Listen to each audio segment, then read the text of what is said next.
প্রভু, এই অধর্মী পণ্ডককে ধর্মের পথে যত শীঘ্রই নিয়ে এসে জগতের কল্যাণ করুন প্রভু। নারায়ণ নারায়ণ।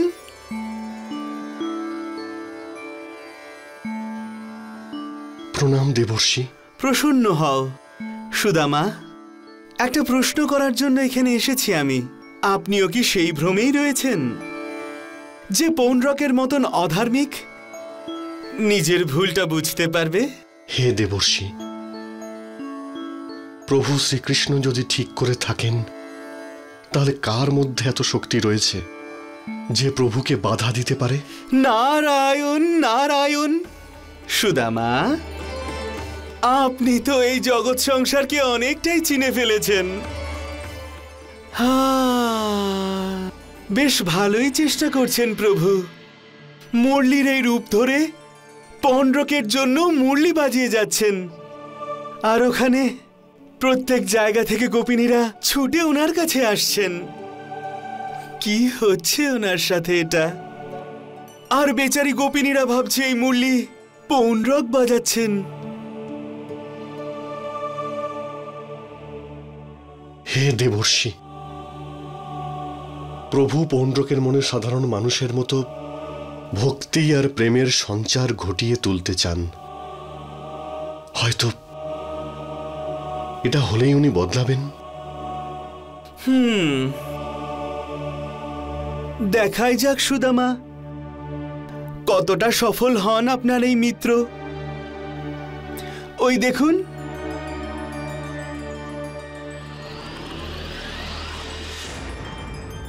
গোপিনীরা, আমি তোমাদের ওপর খুব খুশি হয়েছি। তোমরা সবাই মানবে নিশ্চয়ই যে আমার বাঁশির সুর কৃষ্ণের বাঁশির সুরের থেকে অনেক ভালো।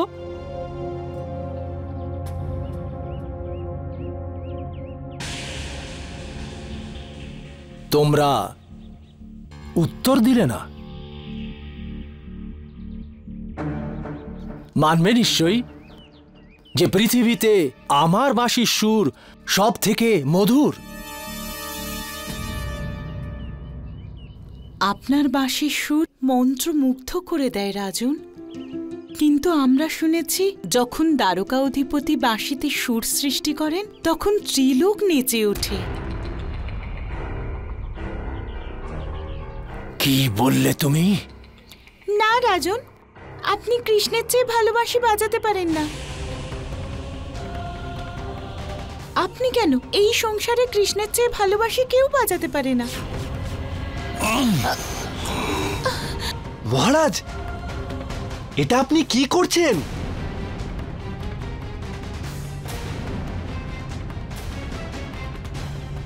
গোপিনী, আমি ভগবান বাসুদেব পণ্ড্রক। তুমি আমার সম্মুখে ওই কৃষ্ণের নাম নিলে কি করে? তুমি বললে কি করে যে ওই কৃষ্ণের বাঁশির সুর আমার বাঁশির সুরের থেকে মধুর? বলো, আমি ওই কৃষ্ণর থেকে ভালো বাঁশি বাজাই কিনা বলো।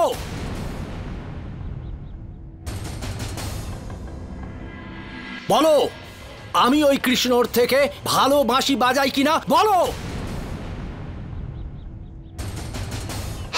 ভগবান, এটা আপনি কি করছেন? ক্রোধ নয়, প্রেম, প্রেম। মুরলী, তুমি এই বিষয়ে কিচ্ছু বলবে না। এ আমাকে অপমান করছে। আমি একে দেখে নেব। প্রভু, এই কন্যা তো সেটাই বলবে যা আপনি শুনতে চাইবেন, কিন্তু আপনি ওর কণ্ঠ চেপে ধরেছেন। তাহলে কি করে বলবে ও? ভগবান, যদি বাকি গোপিনীরা আপনাকে ভয় পেয়ে এখান থেকে ফিরে যায় তাহলে? প্রেম ভগবান, প্রেম।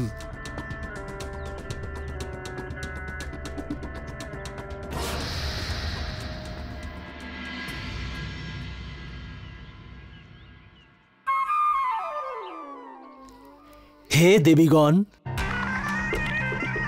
বলো যে আমি সর্বশ্রেষ্ঠ বংশীবাদক। আপনি ভগবান বাসুদেব, আপনার থেকে বড় কে আছে? সবখানে আপনি, শুধু আপনি। না না না না না না না, এটা বলো যে আমার সম্মুখে ওই দ্বারকাধীশ কিচ্ছু নয়। হ্যাঁ ভগবান, ওই দ্বারকা অধিপতি আপনার সামনে কিচ্ছু নয়। দেবী, এই কথাটা যদি তোমরা আগে বলে দিতে তো তোমাদের কোনো কষ্টই হতো না। এবার তোমরা সব গোপিনীরা প্রেম দিয়ে আমার ভক্তিতে ডুবে গিয়ে বলবে, ভগবান বাসুদেব পণ্ড্রকের জয়। ভগবান বাসুদেব পণ্ড্রকের জয়। তোমরা সবাই আমার অত্যন্ত প্রিয়,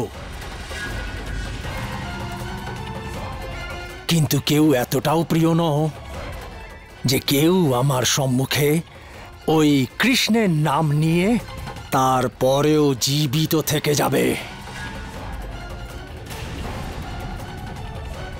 এখন তোমরা সবাই যাও আর আমার প্রেম রসে ডুবে যাও। আমার ভজন রচনা করো আর সেটা গাও। এবার যাও আর কাল আবার এসো। যাও দেবীগণ, যাও।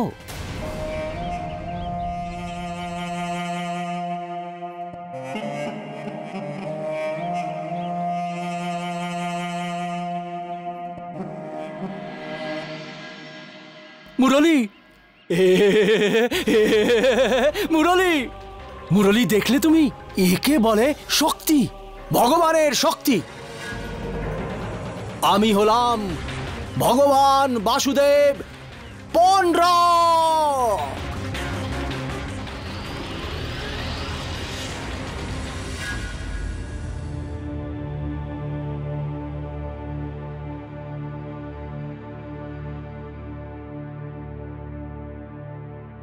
নারায়ণ নারায়ণ।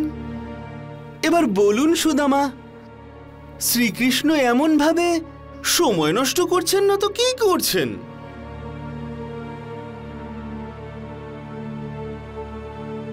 একদিকে পৃথিবী পণ্ড্রকের জ্বালায় মরছে, আর শুধু আপনি এই জগৎ সংসারের দায়িত্ব নিয়ে এমন ভাবে যাত্রা শুরু করেছেন যেন কোনো পরম সখার সাথে আপনি যাচ্ছেন। কিন্তু দেখুন কেমন বিড়ম্বনা যে আসল পরম মিত্র তিনি এখানে দাস হয়ে পড়ে রয়েছেন।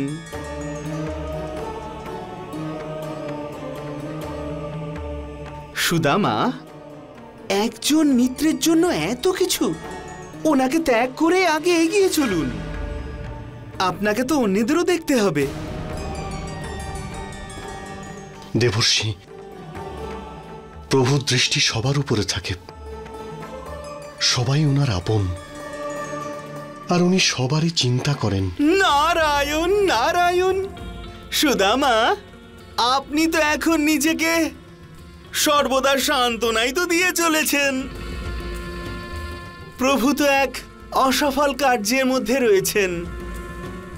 এত কিছু চেষ্টা করার পরেও কোনো লাভই হলো না।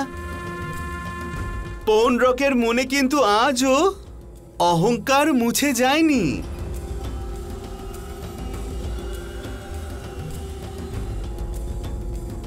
আসুন, এরপরে কি হয় সেটা দেখে নেওয়াই যাক।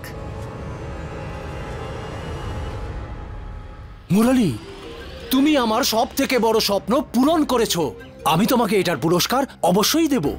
মুরলী মনোহর, আমি তোমাকে আমার দরবারে উচ্চ পদও দেব। কিন্তু মুরলী মনোহর, এখনো সব লীলা সমাপ্ত হয়ে যায়নি। এখনো তো মাখন চুরি করা বাকি আছে। মুরলী, মুরলী, আমাকে মাখন চোর বলা হবে। মাখন চোর। তারপরে আমি পূর্ণ কৃষ্ণ, পূর্ণ বাসুদেব হয়ে উঠব। মাখন চোর। চলো মুরলী, চলো।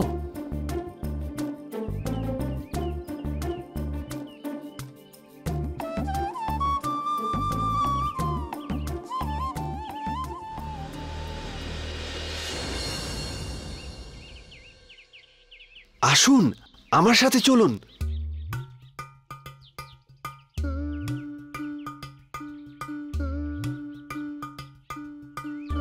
মুরলী, মুরলী, এখনো আমি বুঝতে পারছি না যে এই পোশাকে তুমি আমাকে কেন এনেছো। যদি আপনি এখানে রাজা হয়ে আসতেন তাহলে মাখন চোর কিভাবে হতে পারতেন? এখানে সবাই আপনাকে চিনে ফেলতো, আর তখন কে আপনাকে আটকাতো? আর তাছাড়া তারপরে তো মাখন চুরি করার কোনো অবকাশই আপনি পেতেন না।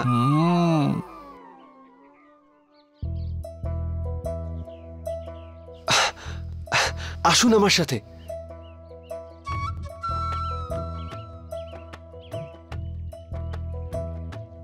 ভগবান, এটাই উপযুক্ত জায়গা। এরকমটা মনে হচ্ছে যেন ওই হাঁড়ি আপনার চুরি করার জন্যই টাঙানো রয়েছে। এবার চলুন।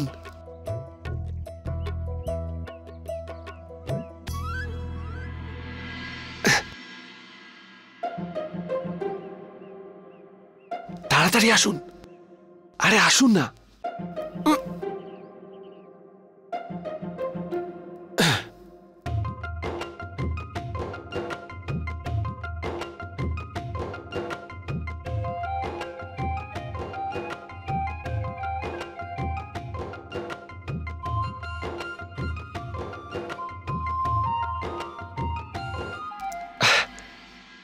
নিন ভগবান, চুরি করে নিন মাখন। কিন্তু মুরলী, আমি ওটা অবধি পৌঁছবো কি করে? আপনি একটা কাজ করুন, আপনি আমার পিঠে উঠে পড়ুন। মুরলী, মুরলী, তোমার এত নিষ্ঠা আমাকে আনন্দিত করে তোলে। আসুন মহারাজ, তাড়াতাড়ি করুন।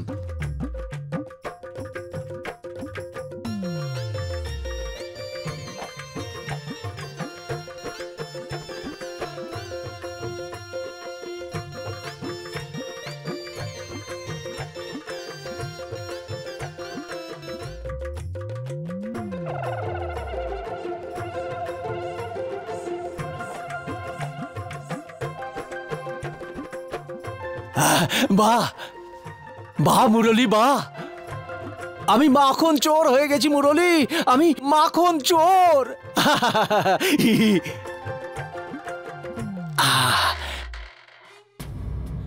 মাখন চোর!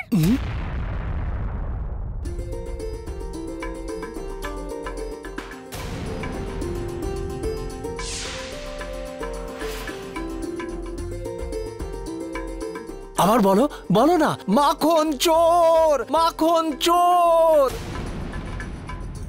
মুরলী, আমি তোমার কাছে কৃতজ্ঞ মুরলী।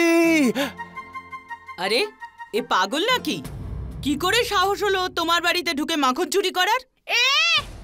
নিজেকে কি কৃষ্ণ ঠাকুর মনে করো নাকি যে এসেছো এখানে মাখন চুরি করতে? চোর কোথাকার!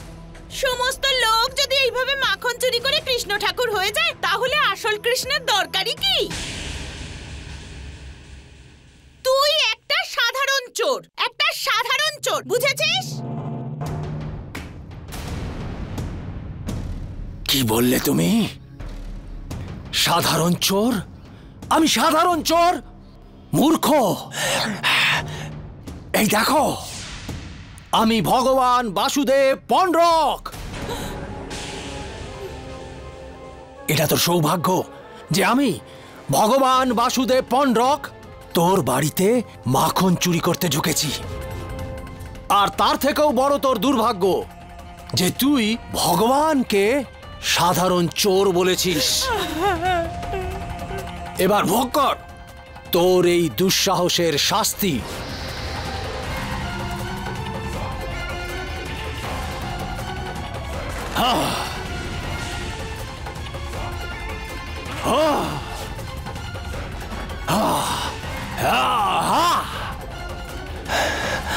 এটা আপনি কি করছেন? আমরা যা করতে এসেছিলাম তা তো সমাপ্ত হয়েছে। মুরলী, একে তো এর দুঃসাহসের পুরো শাস্তি পেতেই হবে।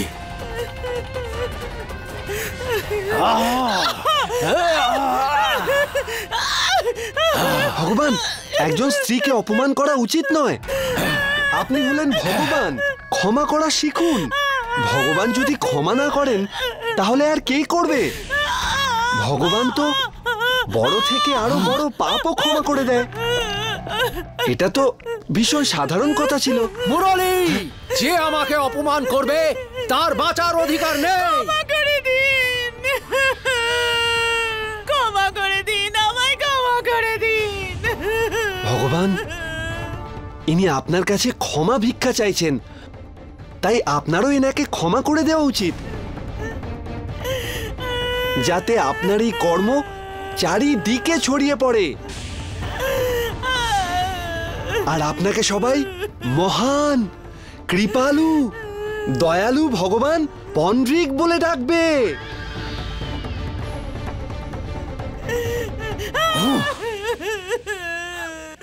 ক্ষমা করে দিন। মুরলী, তুমি যেভাবে প্রশংসা করো তার কোনো তুলনাই নেই। আনন্দে মন ভরে ওঠে। আহা! মুরলী, আমাদের মন্ত্রীদেরও শিখিয়ে দাও না এরকম প্রশংসা করা, যাতে আমার আনন্দে মন ভরে ওঠে। মুরলী,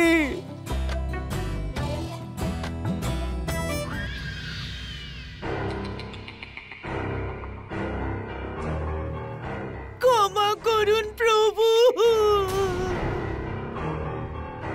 আমি এখনো পর্যন্ত তোমার মুখ থেকে এটা শুনতে পাইনি, ভগবান বাসুদেব পন্ড্রকের জয়। ভগবান বাসুদেব পন্ড্রকের জয়।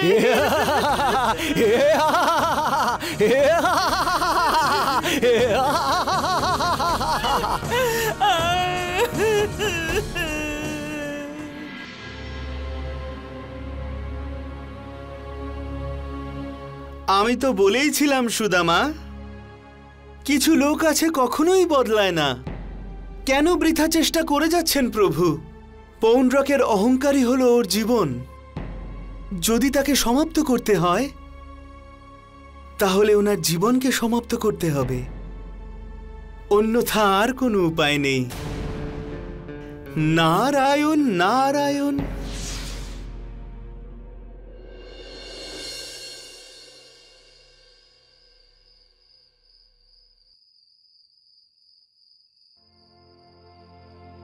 প্রভু, আপনি কোথায় প্রভু?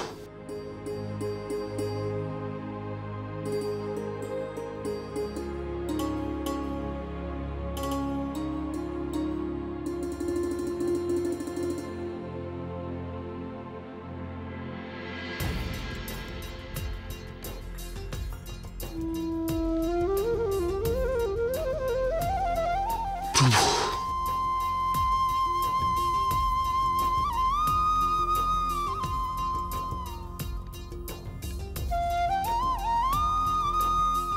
সুদামা, যদি এত প্রেম দিয়ে আমাকে স্মরণ করো, আমি তো আসবই।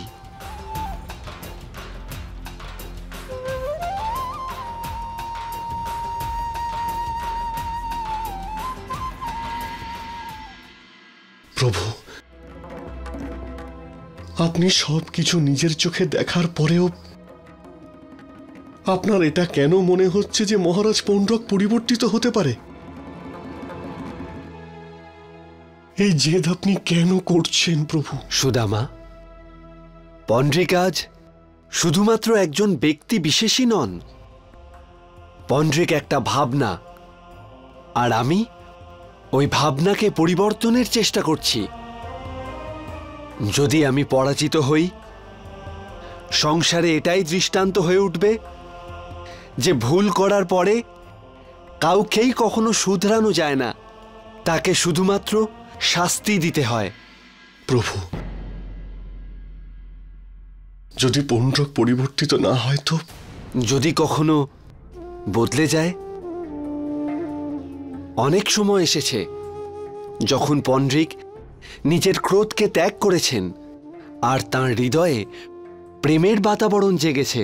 প্রভু, ও যদি আবার নিজের পুরনো রূপে ফিরে আসে তাহলে আপনি এতে জয়লাভ করতে পারবেন না। আপনার সমগ্র উপায় সমগ্র চেষ্টা ব্যর্থ হয়ে যাচ্ছে প্রভু। আমি জানতাম যে এটা সহজ হবে না, কিন্তু এই যুদ্ধ ভালো আর খারাপের মধ্যে সহজ হবেই বা কেমন করে?